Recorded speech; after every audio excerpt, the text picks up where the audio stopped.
Bismillahirrahmanirrahim. Assalamualaikum warahmatullahi wabarakatuh. Perkenalkan, saya Subhan, mahasiswa kursus tugas bandi. Di sini akan melakukan tugas OSC maternitas untuk penjelasan atau penyuluhan tentang penggunaan kontrasepsi. Di sini akan kami jelaskan bagaimana kontrasepsi kondom. Jadi kondom adalah suatu selubung atau sarung karet yang dipasang pada penis. Ini kondom pria. Bila kondom kondom pertama kali dipakai untuk menghindari terjadinya penularan penyakit yang terbuat dari karet atau lateks. Cara kerjanya sebagai barier penis waktu melakukan koitus. Yang kedua, mencegah pengumpulan sperma pada vagina, jadi tetap terkumpul di dalam karet kondomnya. Efektivitasnya ini gagal karena kondom yang bocor atau kurangnya kedisiplinan pemakai. Yang kedua, kondom hanya digunakan untuk sekali pakai saja. Kemudian kondom dipakai pada saat sudah ereksi penuh. Kemudian sarungkan, tinggalkan sebagian kecil dari ujung kondom untuk menampung sperma. Kemudian kondom yang mempunyai kantung kecil ujungnya, jepit ujung kondom sehingga yakin tidak ada udara. Kemudian gunakan lubrikan ketika vagina kering untuk mencegah terjadinya pergesekan atau sobeknya kondom.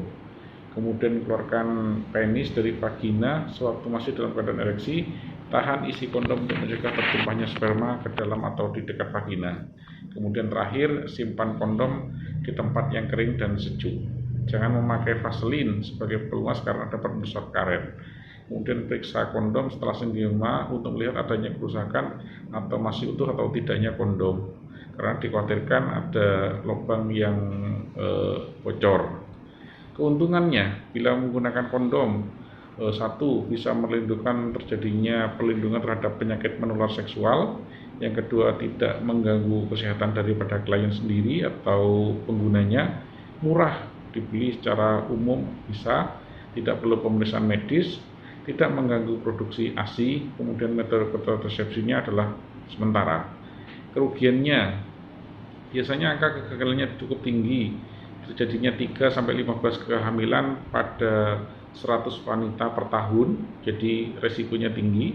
Kemudian perlu dipakai pada setiap saat berhubungan seksual, kemudian mengurangi kenikmatan hubungan seksual, kemudian juga memerlukan penyediaan setiap kali berhubungan seksual.